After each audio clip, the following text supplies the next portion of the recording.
નમસ્કાર વિદ્યાર્થી મિત્રો, આજે આપણે હિન્દી વિષયમાં પાઠ નંબર 9 નિર્ભય બનો જોવાનું છે, જેના લેખકનું નામ છે फणीश्वर नाथ रेणु। तो सबसे पहले हम उसका परिचय देखते हैं। जन्म सन 1921 में फणीश्वर नाथ रेणु का जन्म हुआ था। इनकी मृत्यु 1977 में हुई थी। प्रसिद्ध आंचलिक कथाकार रेणु का जन्म बिहार में वर्तमान बिहार के पूर्णिया जिले के औराही हिंगना गांव में हुआ था। उनकी शिक्षा दीक्षा उनके गांव विराटनगर यानी नेपाल तथा वाराणसी में हुई। उन्होंने भारत तथा नेपाल के स्वाधीनता आंदोलन में सक्रिय भाग लिया तथा कारावास भोगा। कुछ समय तक उन्होंने आकाशवाणी पटना में कार्य किया। अपने पहले उपन्यास मौलाना आंचल के प्रकाशन के साथ ही वे विख्यात हो गए। उसके पहले वे एक कहानीकार तथा रिपोर्टाज लेखक के रूप में साहित्य जगत में सुपरिचित हो चुके थे। रेणु जी की रचनाओं में उनका जीवन अनुभव मुखरता है। जीवन की सुरूपता कुरूपता को मानवीय सहृदयता तथा पूर्ण तटस्थता के साथ उन्होंने अपनी रचनाओं में व्यक्त किया है। उनकी भाषा में लोक बोलियों के शब्दों का प्रयोग ध्यानाकर्षक है। भाषा में ताजगी और नयापन है। मेला आंचल, परती परिकथा, जुलूस, पलटू, बाबू रोड, कितने चौराहे आदि उनके प्रमुख उपन्यास तथा ठुमरी, अग्निखोर, एक आदिम रात्रि की महक आदि उनकी प्रमुख कहानी संग्रह है। भारत सरकार ने उन्हें पद्मश्री की उपाधि से सम्मानित किया था। यह अंश उनके उपन्यास कितने चौराहे के 7वां प्रकरण से लिया गया है। विद्यार्थी जीवन में मानवीय सामाजिक तत्वों के प्रति कथानायक मनमोहन का कैसे झुकाव होता है, इस अंश में उसका चित्रण है। शिक्षक इस पाठ से निर्भयता के गुण का विकास करने का प्रयास करेगा। निर्भय यानी बिना डरना, बिना डर के रहने वाला व्यक्ति जो होता है उसे निर्भय कहा जाता है। यहाँ फणीश्वर नाथ रेणु द्वारा अपने जो उपन्यास है कितने चौराहे, उसका 7वें प्रकरण में से यहाँ एक छोटा सा अंश लिया गया है, जिसके कारण इस पाठ का प्रकार होगा उपन्यास अंश। तो यहाँ देखते हैं हम, प्रियोदा पात्र का नाम है। इस उपन्यास अंश का यहाँ जो अंश दिया है उसका मुख्य पात्र के रूप में प्रियोदा है। प्रियव्रत राय मैट्रिक में पढ़ता है। प्रियोदा ही प्रियव्रत राय है। स्कूल के सभी लड़के और मास्टर उसको प्यार करते हैं। स्कूल ही नहीं, उस छोटे से कस्बे में उसको प्रायः सभी जानते हैं। हर रविवार की सुबह बगल में झोली लटकाकर सन्यासी आश्रम के लिए मुठिया वसूलने निकलता है, कभी अकेला कभी साथियों के साथ। स्कूल का कोई छात्र या शिक्षक बीमार पड़ा कि प्रियोदा अपनी टोली के साथ उसके घर पर हाजिर। जब तक रोगी भला चंगा न हो जाए उसका दल सेवा में जुटा रहता है। मैट्रिक यानी 10वीं कक्षा पढ़ना।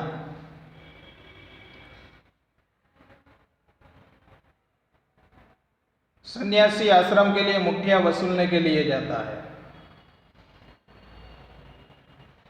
यहाँ टोली शब्द जो दिया है उसका अर्थ होगा दल, टीम, जिसे हम कह सकते हैं। हाजिर यानी उपस्थित, भला चंगा यानी स्वस्थ। तो यहाँ प्रियोदा के बारे में कहा है सबसे पहले लेखक ने कि प्रियोदा यानी प्रियव्रत राय 10वीं कक्षा में पढ़ता है। स्कूल के सभी लड़के और मास्टर उसको प्रेम करते हैं। स्कूल में ही नहीं, गांव में भी, कस्बा यानी गांव में भी सभी लोग उसे छोटे बड़े सभी प्रेम से रखते हैं। हर रविवार की सुबह वह बगल में अपनी झोली लटकाकर सन्यासी आश्रम के लिए मुठ्ठियाँ वसूलने के लिए जाता है। साथ में अपने साथियों को भी ले जाता है। स्कूल का कोई छात्र या शिक्षक बीमार पड़ता है तो उसको सेवा में वह अपने स्कूल के छात्र को लगा देता है। साथ साथ उसी के घर वह पहुंच जाता है।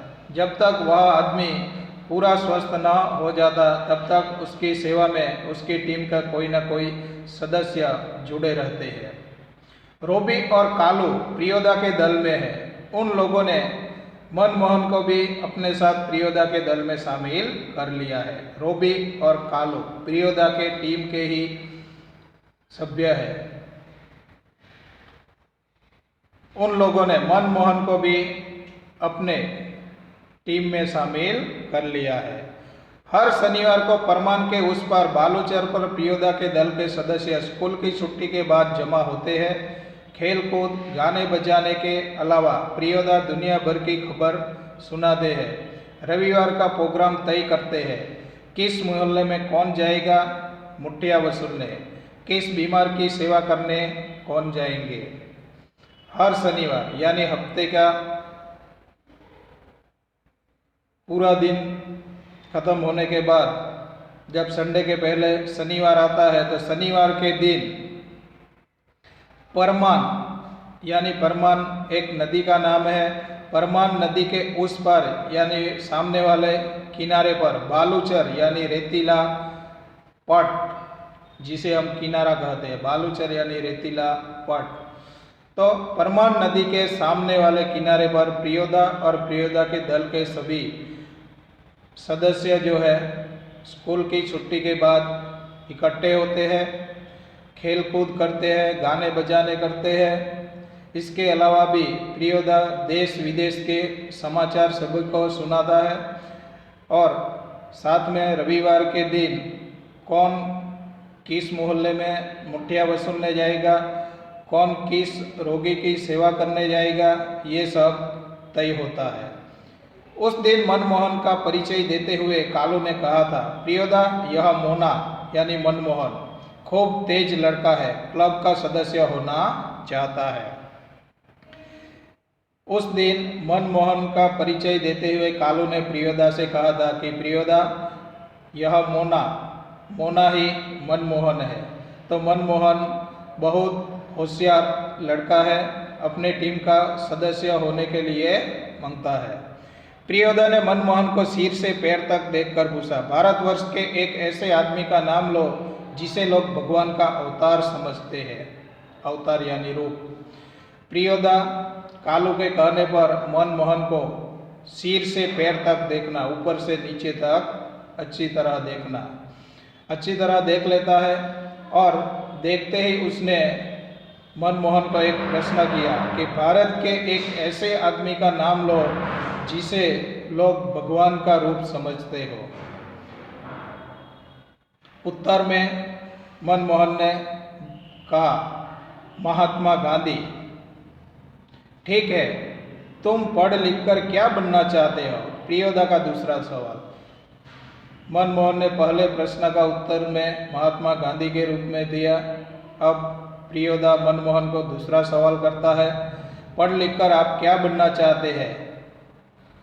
मनमोहन चुप रहा, फिर बोला, वकील। मनमोहन प्रियोदा का सवाल सुनकर थोड़ी देर के लिए चुप रहता है। इसके बाद बोलता है, मैं पढ़ लिख कर वकील बनना चाहता हूँ। सभी ठठाकर हंसे। ठठाकर हंसना यानी जोर जोर से हंसना। लेकिन प्रियोदा गंभीर ही रहे। बोले, ठीक है, बीमार लोगों की सेवा करना जानते हो? मनमोहन की बात सुनकर, वकील शब्द सुनकर टीम के सभी लोग जोर से हंसने लगते हैं, लेकिन प्रियोदा बिल्कुल हंसता नहीं, चुप रहता है। फिर आगे कहता है, आप बीमार लोगों की सेवा करना जानते हो? मनमोहन ने उत्तर दिया, सीख लेंगे। मनमोहन ने कहा कि बीमार लोगों की सेवा करना जानता नहीं, लेकिन मैं सीख लूँगा। शाबाश। यदि रोगी हैजा से पीड़ित हो। आगे प्रश्न किया प्रियोदा ने कि यदि रोगी को हैजा हुआ हो, हैजा से पीड़ित हो, तो क्या करोगे?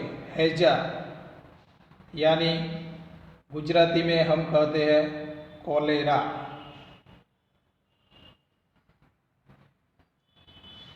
मनमोहन चुप रहा क्योंकि हैजा के नाम से ही उसे डर लगने लगता है।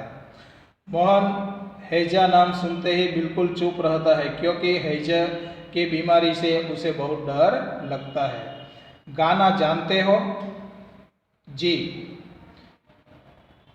आगे प्रियोदा ने प्रश्न किया, आपको गाना आता है? तो उसने जी यानी हाँ में उत्तर दिया। तैरना, आगे का प्रश्न पूछता है, तैरना आता है? जी नहीं।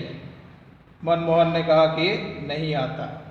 प्रियोदा ने सूर्य नारायण नामक सदस्य से कहा, सूरज, मोना तैरना नहीं जानता, सीख जाएगा, एक दिन उठाकर पानी में फेंक दूंगा, खुद तैरने लगेगा। प्रियोदा ने अब सूर्य नारायण नाम के सदस्य जो टीम में है उसे कहा कि सूरज, मोना को तैरना नहीं आता। तभी सूर्य नारायण बोलता है, सीख जाएगा, एक दिन उठाकर पानी में फेंक दूंगा, अपने आप खुद तैरने लगेगा। सभी हंसे। सूर्य नारायण पढ़ने में कमजोर है लेकिन शरीर उसका मजबूत है। रोज 100 दंड बैठक करता है। उसके साथी सूरज पहलवान कहते हैं। उसको दल के सदस्यों को तैरना सिखलाना उसी का काम है।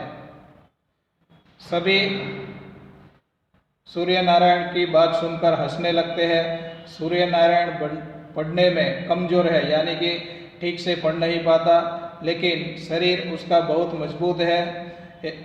हर रोज 100 दंड बैठक करता है, इसलिए उसे दल के सभी साथी सूरज पहलवान कहकर बुलाते हैं।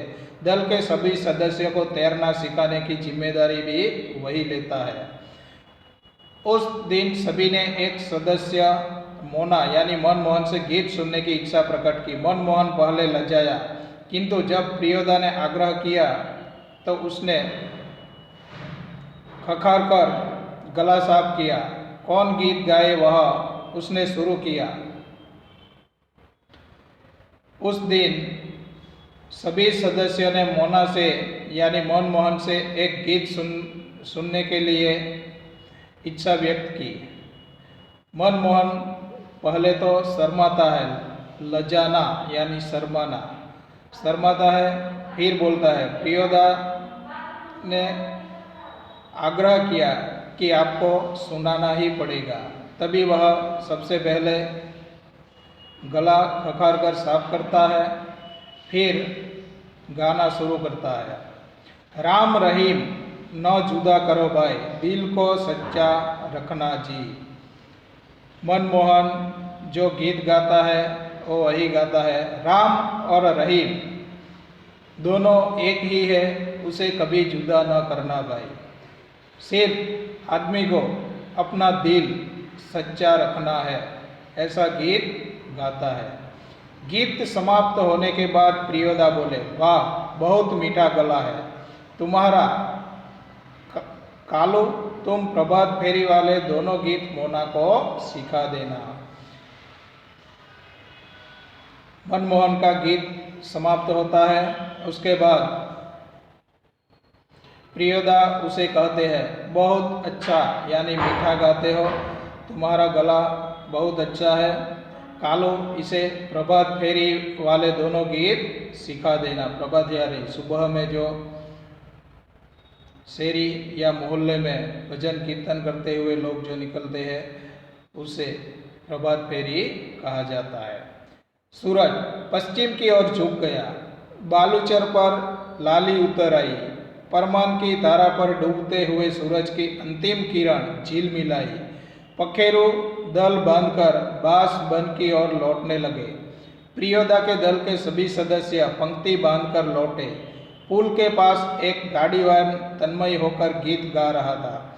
भोला गरीबक दीन पहिया हरब, भोला गरीबक दिन। सूरज पश्चिम शोर की ओर झुक गया, यानी सूरज पश्चिम दिशा में डूब गया, यानी सूर्यास्त हो गया। नदी के किनारे ऊपर रेतीला जो पट था, रेतीले पट पर लालिमा छा गई, यानी सूरज अस्त होने के बाद लालिमा चारों ओर छा जाती है। परमान नदी की जो धारा थी, पानी था, उसे भी डूबते हुए सूरज का अंतिम किरणों में झील मिलाता हुआ दिखाई दे रहा था। पखेरु यानी पंछी, विहंग पंखी, दल यानी समूह पक्षी भी अपने दल बांधकर अपने बासबंद यानी घर की ओर लौटने लगे हैं। प्रियोदा के सभी सदस्य पंक्ति यानी लाइन बांधकर सभी घर की ओर जाने लगते हैं। तभी पुल के पास एक गाड़ीवान यानी गाड़ी वाला तन्मय होकर यानी तल्लीन होकर गीत गा रहा था। बोला गरीबक दीन भैया हरब, बोला गरीबक दीन। गरीब लोगों की सहायता करिए, गरीब लोगों को कभी मत सताना, ऐसा एक गाड़ीवान व्यक्ति गा रहा था। सूरज ने भी उसी सुर में सुर मिलाकर गाना शुरू किया। एकटा जे लोटा सल बेटा सल तीन पनिया, पीबद काल लोटा लेलक सी। अब सूरज भी उस गाड़ीवान को आवाज सुनकर उसके सुर में सुर मिलाकर गा रहा है कि एकटा जो लोटा सल बेटा सल तनिया, पीबत काल लोटा लेलक सीन। यानी वो कहता है कि जो बड़े आदमी होते हैं वो बड़े आदमी दूसरों के पास से सीन लेते हैं। वैसे ही आगे कहा है, कृत्यानंद झा ने कहा विद्यापति की लाचारी है। कृत्यानंद झा ने कहा विद्यापति की लाचारी है। विद्यापति यानी मैथिली भाषा के एक प्रसिद्ध कवि का नाम है। लाचारी यानी एक लोकगीत है। लाचारी लाचारी ठठाई। बालूचर के उस पार से किसी ने फायर किया, तभी रेतीले पट के सामने वाले किनारे से किसी ने बंदूक चलाई। एक पखेरु बालू पर गिरकर छटपटाने लगा। एक पंछी घायल होकर रेतीले पट पर गिरकर छटपटाने लगा। उसका जोड़ा विकल होकर बहुत देर तक रोता रहा। उसका साथ वाला जो जोड़ा था, साथ वाला पंछी जो था, बहुत देर तक वह उसके पास आकर अपना दुख बता रहा था। मटमैले अंधकार में एक अर्दली मुनि आदमी दौड़ा हुआ आया और मरी हुई चिड़िया के डैने को पकड़कर चिल्लाया, मिल गया हुजूर। मटमैले यानी अंधकार छा गया था, कम दिखाई देता था। उसी समय एक अर्दली यानी अफसर का नौकर आता है। अर्दली मुनि यानी अफसर का नौकर आता है दौड़ता हुआ, और जो रेतीले पट पर चिड़िया गिरी हुई पड़ी थी उसका डेना यानी पंख पकड़कर जोर से चिल्लाकर कहता है कि मिल गया हुजूर। इब्राहिम बोला, सब डिप्टी साहब का अर्दली है, साला भारी खचड़ा है। इसी वक्त प्रियोदा के टीम का जो सदस्य है इब्राहिम, वह बोल उठता है, सब डिप्टी साहब का नौकर है, साला बहुत खचड़ा है। खचड़ा यानी अडंगेबाज, मूर्ख जिसे हम कहते हैं। प्रियोदा ने मुंह से अचानक निकला होल्ट। तभी प्रियोदा के मुंह से अचानक होल्ट शब्द निकलता है। तो विद्यार्थी मित्रों, आज के वीडियो में हम यहाँ तक ही देखेंगे। आगे का जो आधा पार्ट जो बाकी रहता है वह अगले वीडियो में